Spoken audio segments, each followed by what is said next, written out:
বিকেল হতে গেলেই বাচ্চাদের দাবি যে আমাদেরকে ভালো কিছু খেতে দাও, কিন্তু কি খেতে দিব বোঝার উপায় নাই।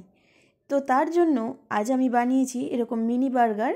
তো এই মিনি বার্গারের রেসিপিটা খুবই সহজ, তো ভাবলাম আপনাদের সাথে শেয়ার করা যাক। তার জন্য আমাদেরকে কিছু ভেজিটেবলস নিয়ে নিতে হবে, যেরকম পেঁয়াজ এরকম গোল গোল করে কেটে নিয়েছি, টমেটো এরকম গোল গোল করে কেটে নিয়েছি, আর শশা থাকলে শশাটাকেও সেম গোল করে কেটে নিতে পারেন, বাঁধাকপি নিয়েছি, দই, ধনেপাতা, কাঁচা লঙ্কা, আর নিয়েছি সস। আর এখানে আমি আলুটা সেদ্ধ করতে বসিয়ে দিয়েছি, এখানে কিছুটা আমার আলু লাগবে। এবার আমি সেই ধনেপাতা ছিল, ধনেপাতা কাঁচা লঙ্কাটাকে পেস্ট করে সেই দইয়ের মধ্যে দিয়ে একটু বিট লবণ দিয়ে এটাকে আমি একটা গ্রিন চাটনি করে নিয়েছি। এই চাটনিটা এবার আমি ভালো করে পেস্ট করে নিব, পেস্ট করে এক পাশে রেখে দিব। আর যে আলুটা আমি সেদ্ধ করে নিয়েছিলাম সেই আলুটাকে ভালো করে ম্যাশ করে নিব। যদি আপনাদের কাছে প্রেসার কুকার থাকে তো অবশ্যই প্রেসার কুকারে একটা হুইসেল দিয়ে এরকম আলুটাকে সেদ্ধ করে নিতে পারেন। আর সামান্য একটু লবণ দিয়ে দিতে হবে, আর দিয়ে দিতে হবে এরকম ম্যাগি মশলার একটা প্যাকেট, আমি সম্পূর্ণটাই দিয়েছি, দিয়ে এটাকে ভালো করে মেখে নিতে হবে।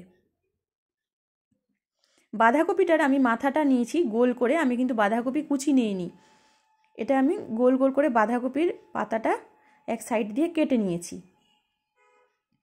আর আলুটাকে ভালো করে ম্যাশ করে এরকম গোল গোল করে আমাদেরকে যেরকম চপ বানাই ওই রকম চ্যাপটা চ্যাপটা করে নিতে হবে।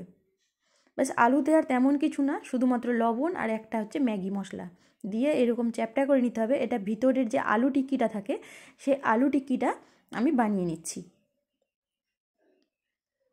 তো আপনারাও এরকম খুব সহজেই বানিয়ে ফেলতে পারবেন এইরকম মিনি বার্গার বাড়িতে। তো তারপরে আমি এরকম তাওয়াতে হালকা তেল ব্রাশ করে তার মধ্যে এই যে আমি আলুর যে টিক্কিগুলো করে রেখেছিলাম সেই আলু টিক্কিগুলো কম আঁচে ধীরে ধীরে ওটাকে সেঁকতে রেখে দিয়েছি। এখানে আমি যে ছোট ছোট বার্গারগুলো নিয়েছিলাম ওগুলোর এরকম পেটগুলো কেটে দুটো টুকরো করে নিব।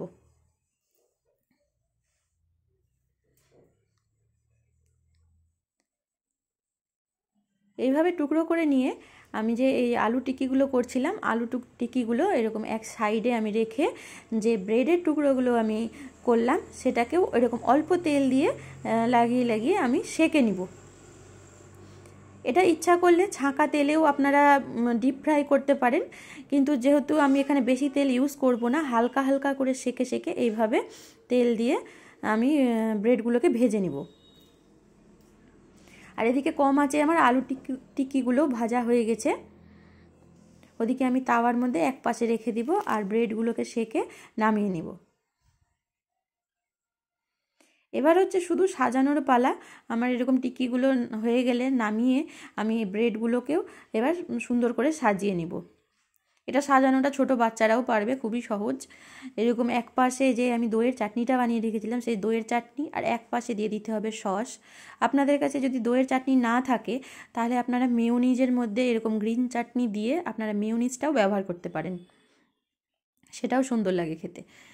চাটনি আর সস লাগিয়ে তারপরে যে আমি আলু টিক্কিটা বানিয়েছিলাম, আলু টিক্কি, পেঁয়াজ, টমেটো, তারপরে বাঁধাকপির পাতা সব দিয়ে তারপরে উপর দিকে সেই যে ব্রেডটা দিয়ে বন্ধ করে দিতে হবে। তারপরে আপনাদের এই বার্গার একদম রেডি। যদি আপনাদের কাছে লেটুস পাতা থাকে তাহলে বাঁধাকপির জায়গায় লেটুস পাতা ব্যবহার করতে পারেন। সেম প্রসেসে আমি বাকি ব্রেডগুলো সাজিয়ে নিব। এক পাশে দিয়ে দিব এই চাটনি আর এক পাশে দিয়ে দিব সস, আর যে স্যালাডগুলো কেটে রেখেছি সেই স্যালাডগুলো দিয়ে পরপর সাজিয়ে নিতে হবে। আলু টিক্কিটা অবশ্যই বানিয়ে দেখবেন, আর এইভাবে সিম্পলভাবে কত সুন্দর লাগে খেতে। সন্ধ্যা হলেই বাচ্চারা যখন বলে যে কিছু খাবো তখন এরকম বানিয়ে দিবেন, তারাও খুশি হয়ে যাবে আর আপনারও ঝটপট বানানো হয়ে যাবে। আর সাথে অনেক স্যালাডও বাচ্চাদেরকে খাওয়ানো যায় এগুলো দ্বারা। এমনি তো কেউ খেতে চাইবে না শুধু শুধু স্যালাড, তো এইভাবে আপনারা স্যালাড বাচ্চাদেরকে খাওয়াতে পারবেন। তো একবার অবশ্যই বাড়িতে বানিয়ে বাচ্চা থেকে বড় সবাইকে সার্ভ করুন আর জানাবেন রেসিপিটা কেমন লাগলো। ভালো লাগে অবশ্যই লাইক করবেন, আর এরকম ইন্টারেস্টিং ভিডিও পেতে হলে চ্যানেলে নতুন থাকলে অবশ্যই চ্যানেলটা সাবস্ক্রাইব করে দিবেন। আবার দেখা হবে নতুন কোনো ভিডিওর সঙ্গে, ততক্ষণ ভিডিওটা দেখার জন্য ধন্যবাদ।